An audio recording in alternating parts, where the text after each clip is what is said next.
فرمایا واللہ لا یؤمن واللہ لا یؤمن واللہ لا یؤمن، کہ اللہ کی قسم وہ بندہ مومن نہیں ہو سکتا، اللہ کی قسم وہ بندہ مومن نہیں ہو سکتا، اللہ کی قسم وہ بندہ مومن نہیں ہو سکتا۔ قیلا، صحابہ اکرام نے عرض کی یا رسول اللہ کون؟ تو حضور نبی کریم صلی اللہ تعالیٰ علیہ وآلہ وسلم نے فرمایا کہ وہ بندہ مومن نہیں ہو سکتا کہ جس کے شر سے اس کا پڑوسی محفوظ نہ ہو۔ اس لیے کوشش یہ کرنی چاہیے کہ اپنے پڑوسیوں کے ساتھ انسان اچھے سے اچھا سلوک کرے۔ اور یہاں تک حضور نبی کریم صلی اللہ تعالیٰ علیہ وآلہ وسلم نے جہاں پہ ایمان، اللہ کے اوپر ایمان کا ذکر کیا، آخرت کے دن کے اوپر ایمان کا ذکر کیا، ساتھ ہی فرمایا من کان یؤمن باللہ والیوم الآخر فلا یؤذی جارہ، فرمایا جو شخص اللہ اور آخرت کے دن پر ایمان رکھتا ہے وہ ہرگز اپنے پڑوسی کو تکلیف نہ دے، وہ اپنے پڑوسی کو تکلیف بالکل نہ پہنچائے۔ اور حضرت انس بن مالک رضی اللہ تعالی عنہ آپ کہتے ہیں حضور نبی کریم صلی اللہ تعالی علیہ وآلہ وسلم نے فرمایا والذی نفسی بیدہ لا یؤمن عبد حتی یحب لجارہ او قال لاخیہ ما یحب لنفسہ، کہ جب تک اپنے پڑوسی کے بارے میں یا اپنے بھائی کے بارے میں وہ چیز پسند نہ کرے جو اپنے لیے پسند کرتا ہے، انسان اس وقت تک کامل مومن ہو سکتا ہے نہیں۔ تو اس لیے کوشش یہی کرنی چاہیے کہ انسان پڑوسیوں کا اچھے سے اچھے طریقے سے خیال رکھے۔ بلکہ آگے حضرت عبداللہ بن عمر رضی اللہ تعالی، حضرت عبداللہ بن عمر بن عاص، ایک ہے حضرت عبداللہ بن عمر، ایک ہے حضرت عبداللہ بن عمر بن عاص رضی اللہ تعالیٰ عنہ، یہ کہتے ہیں کہ حضور نبی کریم صلی اللہ تعالیٰ علیہ وآلہ وسلم نے فرمایا کہ دوستوں میں سے سب سے اچھا دوست وہ ہے جو اپنے دوست کے لیے بہتر ہو۔ ہزاروں دوست ہوتے ہیں انسان کے، لاکھوں دوست ہوتے ہیں، کروڑوں دوست ہوتے ہیں، لیکن دوست انسان کا اصل میں وہی ہوتا ہے جو انسان کے لیے اچھا سوچتا ہے، جو انسان کے لیے اچھا سمجھتا ہے، وہ انسان کا اچھا دوست ہوتا ہے۔ یہاں پہ مجھے ایک بات یاد آ گئی، کیونکہ حضور نبی کریم صلی اللہ تعالیٰ علیہ وآلہ وسلم کی زندگی ہمارے لیے عملی نمونہ ہے۔ ایک مرتبہ حضور نبی کریم صلی اللہ تعالیٰ علیہ وآلہ وسلم کسی جگہ پہ جا رہے ہیں تو حضرت جابر رضی اللہ تعالیٰ عنہ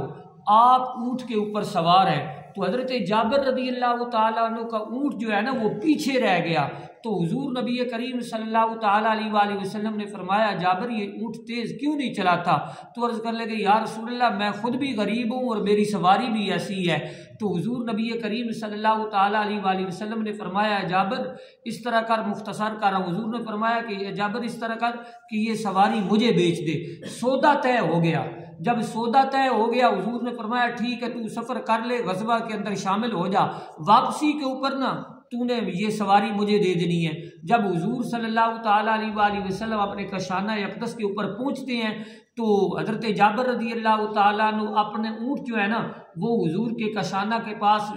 جو باندھ کے واپس اپنے گھر چلے جاتے ہیں۔ جب جاتے ہیں نا تو حضور نبی کریم صلی اللہ تعالیٰ علیہ وآلہ وسلم نے نا بلال کو وہ اونٹ بھی دیا اور ساتھ میں جتنے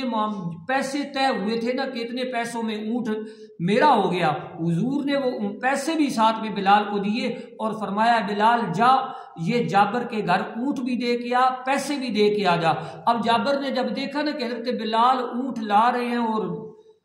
بڑے غمگین ہو گئے کہ لگتا ہے حضور کو میرا اونٹ پسند نہیں آیا، تو حضور نے سودا واپس کر دیا ہے۔ تو بلال کہنے لگے ہے جابر پریشان ہونے کی ضرورت نہیں ہے، حضور نے اونٹ بھی تجھے تیرا واپس کر دیا، اس کی قیمت بھی تجھے واپس لوٹا دی ہے۔ تو اس لیے دوستوں کو ہوتا ہے نا جو دوست وہ انسان کی زندگی میں بڑا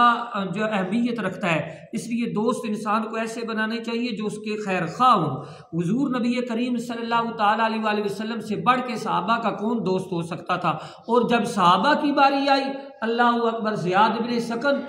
رضی اللہ تعالیٰ عنہ جنگ احد کا واقعہ ہے، تو موضوع تو یہ نہیں ہے لیکن یہ میں بات عرض کر دیتا ہوں کہ دوستی کی بات آئی کہ انسان کو دوستی کے اندر کس قدر آگے چلا جاتا ہے انسان۔ حضور کے ساتھ انہوں نے دوستی کیسے نبھائی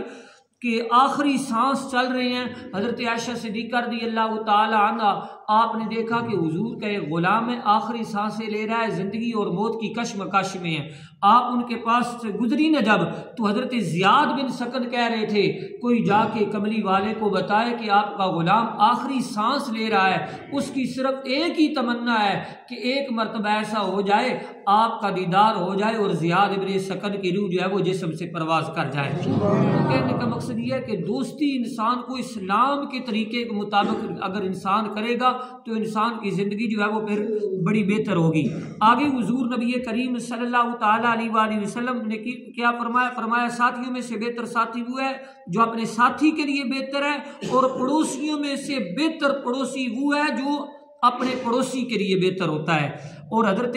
عبداللہ ابن عمر رضی اللہ تعالیٰ عنہ آپ کہتے ہیں کہ حضور نبی کریم صلی اللہ تعالیٰ علیہ وآلہ وسلم نے فرمایا کہ قیامت کے دن کتنے ہی پڑوسی ایسی ہوں گے جو اپنے پڑوسیوں کے گریبان کو پکڑے ہوئے ہوں گے، یعنی جنہوں نے قیامت کے دن اپنے پڑوسیوں کے گریبان کو پکڑا ہوا ہوگا، رب کی بارگاہ میں انہیں ملزم جو ہے وہ قرار دے رہے ہوں گے۔ کیسے پکڑا ہوگا؟ حضور نبی کریم صلی اللہ علیہ وسلم نے فرمایا کہ اللہ کی بارگاہ میں وہ شکایت کر رہے ہوں گے، اللہ کی بارگاہ میں وہ عرض کر رہے ہوں گے، اے ہمارے رب اس شخص نے مجھ پر اپنا دروازہ بند رکھا، روزمرہ کی چیزوں میں میرا خیال اس نے نہیں رکھا تھا۔ یعنی لوگوں کے لیے تو اس کے دروازے کھلے ہوتے تھے، جبکہ میں اس کا پڑوسی تھا، میرے لیے اس کا دروازہ ہمیشہ کے لیے بند ہوتا تھا۔ تو اس لیے پڑوسیوں کا جو انسان کو خصوصی خیال رکھنا چاہیے۔ اور حضرت عبداللہ بن مسعود رضی اللہ تعالیٰ عنہ آپ کہتے ہیں قال سألت رسول اللہ صلی اللہ تعالیٰ علیہ وآلہ وسلم ای الذنب اعظم، کہ حضور کی بارگاہ میں میں نے عرض کی یا رسول اللہ گناہوں میں سے سب سے بڑا گناہ کون سا ہے؟ اب یہ بات بھی آپ خصوصی خیال رکھیں، آج کل ہوتا کیا ہے کہ ہم اپنے پڑوسیوں کا خیال نہیں رکھتے۔ اللہ کے نبی سے پوچھا گیا کہ سب سے بڑے گناہوں میں سے بڑا گناہ کون سا ہے؟ تو حضور نبی کریم صلی اللہ تعالیٰ علیہ وآلہ وسلم نے فرمایا کہ سب سے بڑا گناہ جو ہے نا وہ یہ ہے کہ تو اپنا رب کائنات کے ساتھ کسی کو شریک ٹھہرائے۔ پھر حضور کی بارگاہ میں یہ سوال ہوا یا رسول اللہ پھر کون سا بڑا گناہ ہے؟ حضور نے فرمایا کہ اپنی اولاد کو اس اندیشے کے ساتھ قتل کرنا کہ وہ تمہارے ساتھ کھائیں گے۔ اب اس کے اوپر میں زیادہ روشنی ڈالتا نہیں ہوں، کیونکہ آپ سب کو پتہ ہے کہ آج کل کیا چل رہا ہے کہ مطلب پیٹ سے بچے جو ہیں وہ کس طرح صاف کروائے جاتے ہیں کہ کہیں یہ آ گیا تو پتہ نہیں کھائے گا کہاں، حالانکہ رزق کا ذمہ تیرا ذمہ نہیں ہے، رزق کا ذمہ میرے رب کائنات کا ہے۔ رزق کا ذمہ تیرا اور میرا نہیں ہے، رزق کا ذمہ رب کائنات کا ہے۔ جس نے آنا ہے اس نے اپنا مقدر ساتھ لے کے آنا ہے۔ حضرت موسیٰ علیہ السلام کا دور ہے نا، تو ایک بڑا خوبصورت پتھر آپ کو نظر آیا، آپ بڑے متعجب ہوئی، یا اللہ یہ پتھر اتنا خوبصورت۔ رب کائنات نے فرمایا موسیٰ اس سے بھی اور عجیب تر تجھے بات دکھاتا ہوں، اس کے اوپر اپنا عصا مار، اندر جناب ایک اور پتھر، پھر فرمایا اس کو ایک اور عصا مار، پھر مارا اندر ایک اور پتھر، پھر رب کائنات کی بارگاہ میں تعجب کیا، رب نے فرمایا اس سے بھی تعجب والی چیز بتاتا ہوں، اب اور مار ہے اس کے اوپر اپنا ڈنڈا۔ جب ڈنڈا مارا تو اندر سے تیسرا پتھر جو تھا نا اس پتھر کے اندر وہ کھلا، تو جب اس کے اندر کیا دیکھتی ہے ایک کیڑا ہے، اس کیڑے کے منہ میں بھی غذا موجود ہے۔ تو یار جو رب کائنات تین پتھروں میں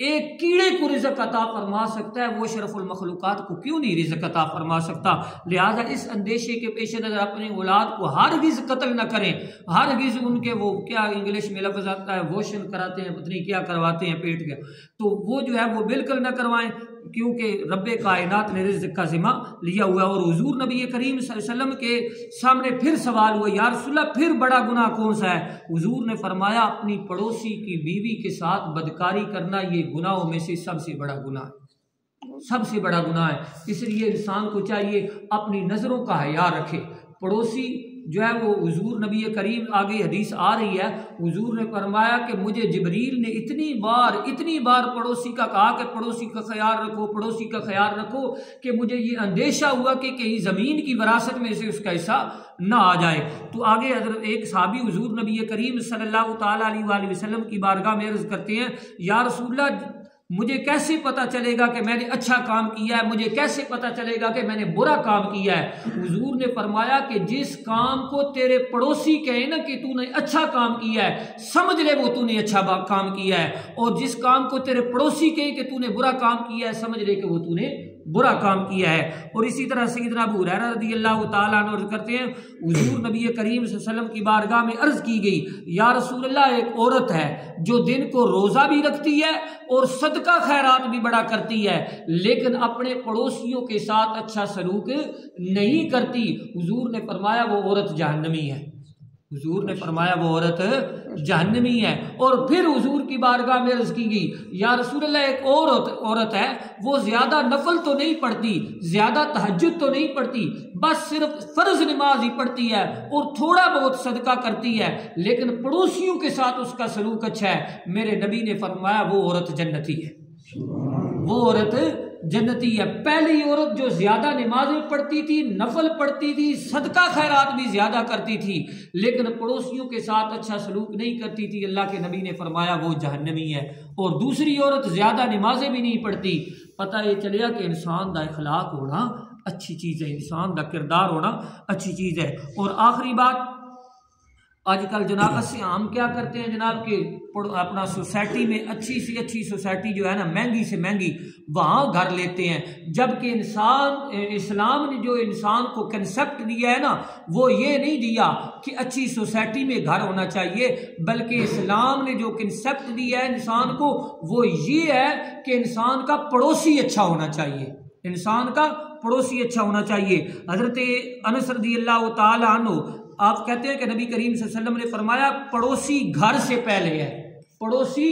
گھر سے پہلے ہے۔ مطلب اس کا محدثین اکرام یہ فرماتے ہیں کہ جب انسان اپنے مکان کے لیے جگہ لینے لگے نا تو اپنا پڑوس دیکھ لیا کرے کہ اس کا پڑوس کیسا ہے، اس کا پڑوس کیسا ہے۔ اس لیے حضور نبی کریم صلی اللہ علیہ وسلم کے غلاموں ہمیں بھی چاہیے کہ اپنے پڑوسیوں کے ساتھ اچھے سے اچھا سلوک کیا کریں۔ حضرت عمر بن عاص رضی اللہ تعالیٰ عنہ آپ کا واقعہ ہے کہ آپ کے گھر بکری ذبح ہوئی اور آپ کا ایک پڑوسی تھا یہودی، آپ جب آئے نا تو آپ نے فرمایا ہاں بھائی ہمارے یہودی پڑوسی کو دیا ہے کچھ اس میں سے حصہ،